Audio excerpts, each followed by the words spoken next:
IVM. Can AI tell me if the price of Bitcoin is up or down?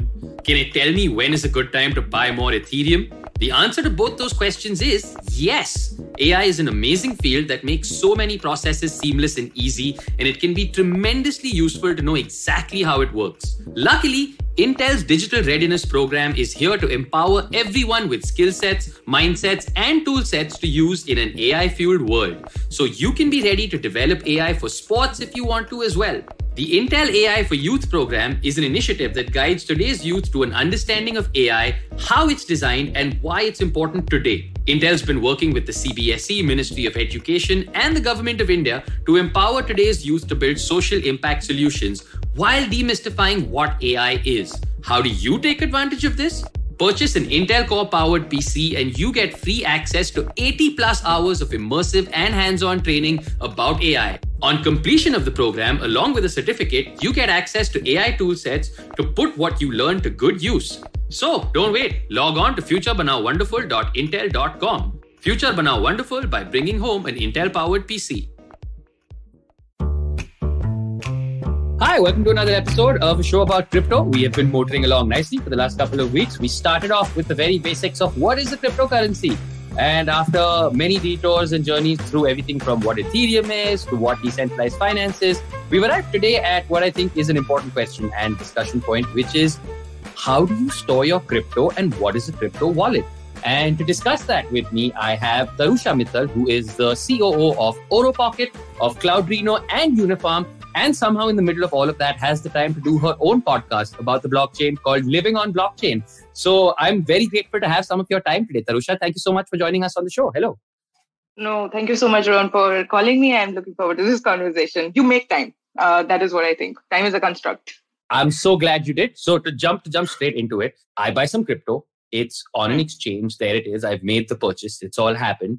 Why do I need to move my crypto into a wallet? Why is that a thing? A lot of people say, and this is a phrase that I've heard said a lot, which is that if it's not in your wallet, it's not your crypto. If it's on an exchange, it's not your crypto technically. So what is a wallet and why do I need it? So basically, the phrase is not your keys, not your tokens, not your coins. So essentially, private keys are, think of it like in giving the master key of your house to somebody. So private keys are essentially like that for the wallet. So you don't share your private keys with anybody. So with your private keys, anybody would be able to access, your wallet and take out all of that crypto. So when you are putting them in an exchange, technically they are still in the custody of the exchange, especially if it is like a centralized exchange. Obviously, in a decentralized exchange, which is like a there are so many dexes that are there. Like for Tezos, there is Dexter, there is Uniswap, etc. So there, the custody is still with you because then you are connecting your MetaMask wallet to the platform, and then that way you have the keys. You have access to those keys, and they are technically in your wallet and they are your tokens. But with the exchange, that's not the case. Okay, so let's go one step back further. Then what are keys? I've heard this phrase used about a lot: private keys, public keys. What are keys, if we had to break them down? Because this is very much a podcast for the layperson who's just starting to understand this stuff. So what are these keys? So, there is a private key and there is a public key. A private key basically is like a secret key, if you will. It's like a variable in cryptography. That cryptography is basically how you encrypt and decrypt data. So that is with the private key and using that algorithm, that is how you encrypt or decrypt data. Encrypt and decrypt means that, you are kind of making sure that nobody can see that data. When, on your WhatsApp messages, you see that, your WhatsApp messaging is encrypted from end to end. That means WhatsApp is not technically reading them. But we won't get into that. Large air quotes. Yeah, we won't get into that. But essentially, it means if something is encrypted, then, that facilitator is not able to sort of read that data. So with private keys, private keys are essential to decrypt that data, to actually make sense out of it, and then perhaps, taking out those coins. So a wallet has two parts, public keys and private keys. Public key is what you share with others when you want somebody to transfer you the moolah. And private key is what you keep safe so that in case you want to recover your wallet or you want to transfer to a separate machine, perhaps, then you are able to do it with the private key. Think of it like, there are some platforms, they have these secret words or codes they give you. Like Instagram does it too, right? For recovery. Yep. So think of private keys like that, you can use those keys to recover your wallet, and essentially anybody can decrypt your wallet using that, because then they can, just get that same wallet on their machine if they have your private keys, and just withdraw it. So think of it like that, you don't share your private keys, and then again, you have to keep them safe. Like with decentralization, crypto, a responsibility is on the user to actually keep your money safe. So if you're putting it in a centralized exchange, if you don't want to go to that hassle of, remembering my private keys or storing them safely, then you can keep them, you can leave them with a centralized exchange. Otherwise, it is advisable that you move your tokens, especially the ones that, you are not really actively trading with, to a wallet, which is probably like a cold wallet, basically. Got it. Which actually, thank you. That's a great segue straight into the next question. This is the phrase that I hear. There's cold wallets and there's hot wallets. What is a cold wallet and what is a hot wallet? So a cold wallet is basically the simplest way to describe them is cold wallet is not connected to the internet, and a hot wallet is connected to the internet. So a cold wallet would be, where like a ledger or a nano, basically like a hardware wallet where you transfer and you keep that. It's like a USB then, you have it, and obviously keep it very safely because all your money is there, but that is like not directly connected to the internet. And on the other hand, something like a MetaMask or a Jax, these are also wallets. These would be connected to the internet because they are essentially running on your extension, or there is an app that you're using on your phone. So that is the very basic difference. Essentially, what would be good advice is that if you're not trading with certain tokens, then move them to your cold wallet. And if you're trading and if you're like a trader, then obviously you can't really keep moving coins back and forth. Then you need them in your hot wallet for seamless transactions, because crypto markets stay open all the time. So all right, great. So hot wallets and cold wallet, that is. Why couldn't we just use the term wallet with internet and wallet without internet? But no, we must have new jargon. So a cold wallet, would I be correct to say that a cold wallet is safer in the sense that it's not hackable? But it is a little, I don't want to use the word unsafe, but it's one of those things where it's like, tera ghar jal gaya aur tera wallet wahan tha, to khatam. Right? Like, is that accurate? Yeah, so that kind of would be accurate because, you do need to keep your cold wallet safe. But then again, there are some wallets that come again with these private keys, and, you can sort of get the tokens back and move it to another platform with these private keys by imitating your wallet. Again, depending on which brand you are using. But essentially, the physical safety of your cold wallet is important, and it's kind of, it becomes important, but it is not hackable. Per se, that with hot wallets, that is always, there's always going to be a risk, right? वो वही है कि घर बना लिया तो फिर चोर आके, they kind of rob it. वो वही वाला logic है that, there'll always be people trying to get into it, but in hot wallet, they have like a doorway to get into. With a cold wallet, they can't because, it's not connected to the internet. Unless they can, physically take it from you and run. And I've looked at, like, I don't know if there are meme tweets, but there are so many people who keep talking about how they took their hardware wallet on a cruise and, they dropped it into the sea. And I'm like, why did you take it with you? Like, what are we trying to do? We're trying to show the wallet to the world. It's like, beta, chalo, aaj Alaska dikhata hu. Yeah, that makes no sense. That's amazing. So those are your hot wallets. Those are your cold wallets, which brings me to my next question of, do different kind of currencies require different wallets? In the sense that, is there a difference between, say, an ERC20 wallet and a Bitcoin wallet? Or can I just buy one wallet and be like, all my crypto will now live in this wallet? No, so you do need wallets. That wallet addresses are depending on what kind of tokens you're putting in. So ERC20 tokens are basically any token that is based on the Ethereum chain. Okay, and anybody who's building on the Ethereum blockchain. Let's move back a little bit. So cryptocurrencies are basically any currencies that are being built on these OG chains. Think of it like that. It's being built on, say, an Ethereum, or Ethereum's token on the Ethereum's blockchain. That is a cryptocurrency. A crypto token, on the other hand, is a token that is being built, which is being built on another chain. Okay, they don't have their own chain.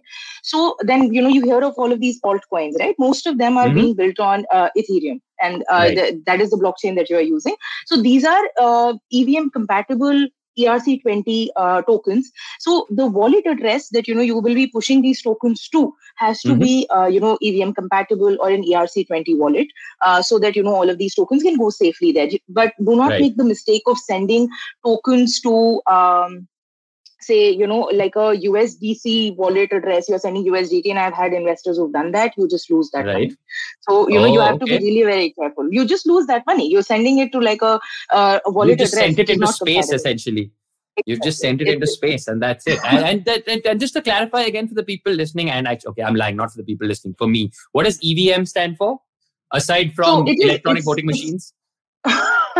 So for Ethereum, basically it's like a protocol. So Ethereum, EVM is Ethereum Virtual Machine. So it's like a protocol on which all of these, smart contracts, they kind of communicate. So if it is EVM compatible, that means it's being built on Ethereum or a fork of Ethereum, and they would still be able to talk to each other. Like in layman's terms, that is how you sort of think.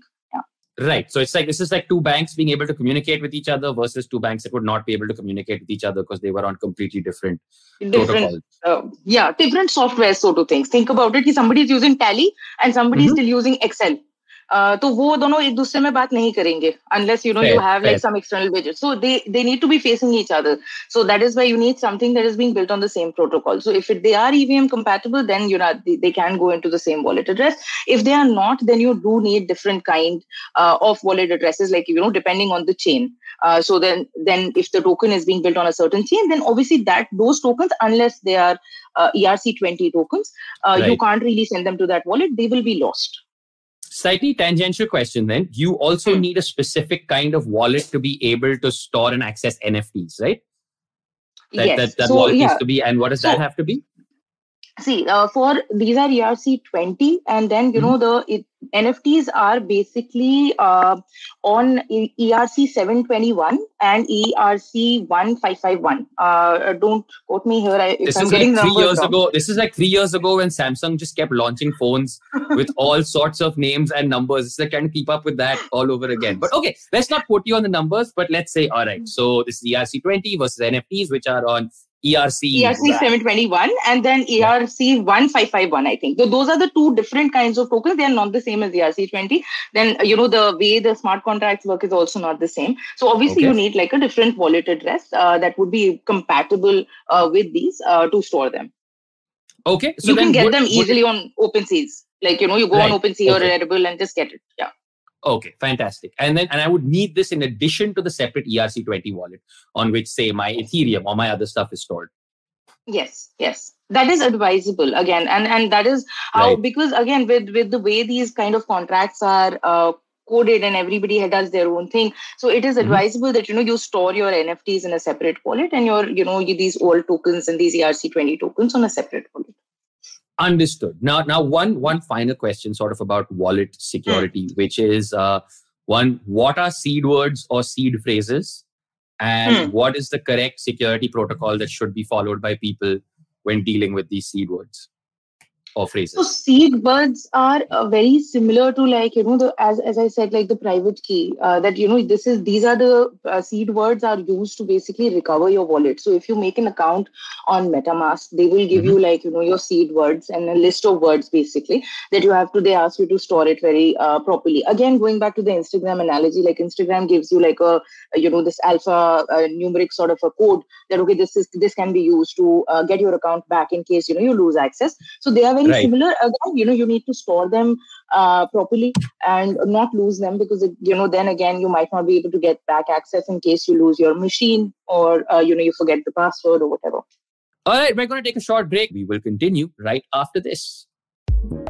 Intel vPro provides the complete manageability tools to detect, repair, and protect your devices remotely, so your workforce can keep doing what they do best, wherever they're working from. Today, as most employees and IT teams no longer work under the same roof, fixing glitchy PCs and proactively managing the PC fleet has become increasingly difficult. The Intel vPro platform addresses these problems. With its Intel Active Management technology, also known as Intel AMT, vPro enables IT to keep mission-critical resources running by establishing a secure connection between IT and an Intel vPro platform PC. In the event of a cyber attack, Intel AMT lets IT remotely manage and repair systems simultaneously, even if they are dispersed across multiple locations. PCs can be recovered quickly wherever they may be. Plus, the Intel Endpoint Management Assistant enables cloud-based manageability using simple web-based tools to connect with and remediate any Intel vPro platform PC. Both these tools provide better manageability and faster response time. This results in substantial device management support cost savings and fewer help desk tickets. Visit intel.in/IT heroes to know more.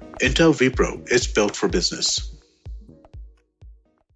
And we are back from our ad break and a word from our sponsors because we have sponsors. Okay, so I just want to point out to people that the Winter Soldier had seed words before seed words were a thing, guys.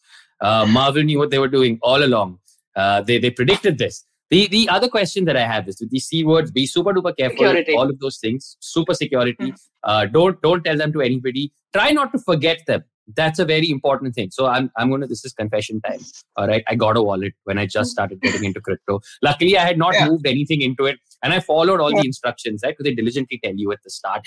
Keep your seed words safe. Don't leave them online or on a connected device. I diligently wrote my seed words down and I immediately lost that paper the next day.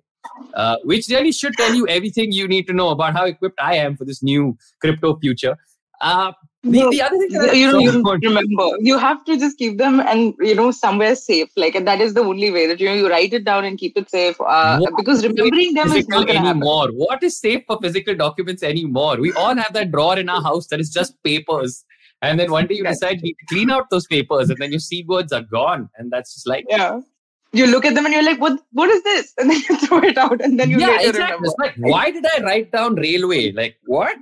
That makes no sense. How high was I that night? But either way, is there another question I have is, like, what are physical coins? Is there a way to essentially have a physical equivalent of your coins?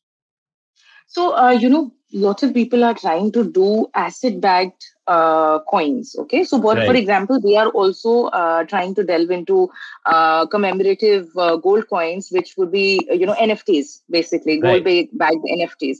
So that is again depending on who's doing it. So we won't be facilitating delivery initially when we do come out with it. People will be able to redeem the gold value and obviously the NFT value, but they won't be able to get delivery. But only today I was speaking to somebody in the morning, and they are actually working on gold-backed NFTs, which would be deliverable as well. So that is one example of a physical coin. Then again, physical coins are, I think there was some company in Utah and a guy called Mike Caldwell. They made it out of brass, I think, and it had like a gold electroplating on these coins, and they were in denominations of 25 for Bitcoin, basically. Those are the pictures that you see, when you see them online. So those are the pictures that you see, and I think it was a company in Utah. So they had tried to do something similar, but again, physical coins are not really such a big thing because ultimately this is just about digital currencies and not really having to carry. Yeah, it feels like it would go really backwards, right? To do that, and we get this nice sort of digital distribution. Like, what would be great is if we could have a physical version of money, guys. But that also sounds like the single most tech bro thing. That's the single most tech bro thing I can think of, where you just sort of come back to money, but like boom, firke. Wait, that is what very brand new idea it is. Crazy brand new idea. So which brings me to sort of one final question I have about security and wallets specifically is what are multi-signatures and how do they work in the context of keeping your wallets and your crypto safe? So basically, see, what happens is that if you're doing any kind of a transaction, then, you are either just authenticating it from one point or one account. But then, multi-sig wallets would require you to do that authentication across 2 or 3 accounts. And that is why they remove that possibility that there's going to be a single point of failure. So, just to give an example, the EasyFi hack that had happened, a few months ago. They were initially, I'm not, Anshul is a good friend, but I don't really remember exactly what had happened. But initially there were a lot of theories that, these guys didn't use a multi-sig wallet. And it was just a single point of failure that was there, that, somebody could authenticate those transactions just with one person's creds. So that kind of, to remove that possibility, you do like a multi-sig thing so that you have to authenticate it from various places. So even if, if so it happens that, okay, your one pair of credentials are compromised in some way, the transaction still would not go through. So that is why it is important to have like a multi-sig wallet, and especially if you are, putting in, like, I don't know, your reserves or your company reserves there, then it just makes sense to put it. But again, this technology is so much in its infancy. Every day something new keeps happening. So you can't hold it against anybody for like messing up. This is true. This is what happens when you're pioneering, right? That, I mean, we all know how many people died in the gold rush. It's fine. It's fine. So I'm not condoning violence. No, of course not. I'm just pointing out, nobody's condoning violence. We are just pointing out the fact that the gold rush was a strange and brutal time. That's all we're saying. Yes. And that's just what pioneer days are like. And it's interesting that you mentioned a single point of failure, because we're currently recording this in the shadow of one of the largest single point failures in the tech world. For people who don't know, I mean, this will probably come out on Thursday, but we're recording this in the direct shadow of yesterday's colossal Facebook, WhatsApp, Instagram droppage. So this is the single greatest advertisement for decentralization happened yesterday, and it lasted 5 hours. And you can't buy that kind of airtime. Yeah, that's exactly what I tweeted yesterday. This Facebook thing, it kind of tells you why decentralization is important, right? There's so many businesses dependent on Facebook and WhatsApp. It should not be like this, right? There were essentially entire businesses that had a snow day yesterday, for want of a better word, because every single credential was... And I was reading about the hilarity of the fact that Facebook was down, but because all of Facebook's internal tools also run on Facebook, Facebook's ability to address the Facebook being down couldn't happen because they physically couldn't even do things like get into server rooms, because even the swipe ID cards run on Facebook networks. Yeah.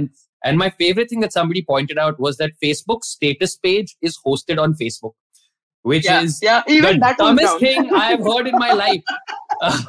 In my entire life. That's essentially what happens when you're dog feeding your own product, right? So you shouldn't be doing that. You shouldn't be testing it on such a scale if it's not completely foolproof, because so many people are dependent on you. Like, just imagine the kind of emergency services that are there on WhatsApp. WhatsApp has become so integral, right? And it was just very, very, it's a very good case for why decentralization becomes important as we move forward. Like any kind of a single point of failure, we need to avoid that. So there we go. Thank you, Facebook, for that amazing decentralization campaign that you ran yesterday. I have one last question for you, Tarusha, before I let you go, because I know you're super busy, which is, and this is straight up now consumer question. What is, as somebody who's sort of starting out, what are my options in terms of financially? How much is getting onto a wallet network going to cost me? And I want like from a low end to a sort of high end, from say a signing up for a basic wallet to if I want to buy a super secure piece of hardware, what sort of financial investment am I looking at? Okay, so if you're looking at a wallet like MetaMask or a Jax, that's free, right? So you can just set it up on you set up an account in Google. Basically, you go and you make an account and you take a note of your private keys and your seed phrases, and you keep it aside, and then you make the transfer. What you will be incurring is obviously the gas fees. If you're doing it on Ethereum, they are massive. So you have to sort of wait and put in like a tracker. There are websites that will track the gas fee for you. So, you can let them notify you when the gas fee is low, and then you can make those transactions. That is what you will be incurring when you're making these transfers. But if you are, say, buying a hardware wallet, so a good wallet would put you back, say, I think 8,000, at least 8,000 INR. Or like 12,000 rupees, 8 to 12,000 basically for a Ledger or a Nano. That's like a hardware wallet that you can buy. But just make sure that you're buying it from the company itself and you're not buying it from any random seller, because again, that random seller might have, put in some tweaked with it a little bit, and then, your keys won't be safe again. So just get it from the people who are really... That didn't occur to me. Okay. So just buy direct from... So don't get on like Amazon and Flipkart or be like, hey, I'm going to buy a wallet. Just try and go direct to the website Yeah. On Amazon, like they are the official sellers. So from the brand itself, basically just stick to, that, you're buying it from the brand rather than from a reseller. Basically, that is like something that I have of late also heard that, the reseller kind of tweaked the hardware wallet and there was something happening at the back end and, it was mirrored somewhere. So all of that, you need to avoid. So just make sure you're getting it from the right person. Wow. Right, basically, dosto, please, ये सब सामान grey market से मत खरीदना, Manish market जाके wallet मत खरीदना. Direct, please seller se kharidye. It'll be for the best. And I think that's about it. That really clears up wallets for me. Thank you so much, Tarusha. This was very, very helpful. Thank you for all the analogies you used. Just to sum up what I understood, like a child standing in front of a teacher. One is wallets are where you store your cryptocurrency. And because you own the keys to those wallets, when your crypto is in that wallet, it truly belongs to you and is not on any exchange, not on, you are in complete control of what happens to it. There are public keys and there are private keys. You have to keep your private keys super safe at all times because otherwise that's equivalent of letting people into your house for free if you give them your private key. There are hot wallets and there are cold wallets, which very simply a hot wallet is a wallet that is connected to the internet and hence a little more susceptible to hacking and chicanery. And there are cold wallets which are not at all connected to the internet, which make them a little safer. But if you lose your cold wallet, you are shit out of luck. And there are differences in ERC20 wallets and Bitcoin wallets and wallets that handle NFTs. So when getting a wallet, make sure that it is compatible with the cryptocurrency or with the token that you want to store in there. Otherwise, you will essentially just send your tokens out into space and they will never be recovered again. And you can get free wallets or you can get wallets that cost anywhere between 8 and 12 and 15,000. And if possible, always buy these directly from the sellers themselves, because if you get them from a reseller, you don't know what witchcraft they will have done on the wallet before sending it out towards you. Have I missed anything? No, you pretty much covered everything. And while you were talking, I checked, it's 1155. So ERC 1155. Yes, so there we go. What a great gift. You're a great guest, Tarusha. You fact-checked yourself in the middle of the podcast. That if only all guests could be like you. Thank you. No, thank you so much. Thank you for having me. This was really nice. And thank you for making me laugh so much. That it's about the only life skill that I have. So I'm glad it worked. Thank you so much. I'm glad it worked. Once again, Tarusha Mittal, everybody, who is Chief Operating Officer at Oro Pocket, UniFarm and Cloudrino. And also, you can find her podcast called Living on Blockchain on all major platforms. So please check it out. And this has been us on a show about crypto. Thank you so much. Hey everybody, it's been a great week on the IVM Podcast Network.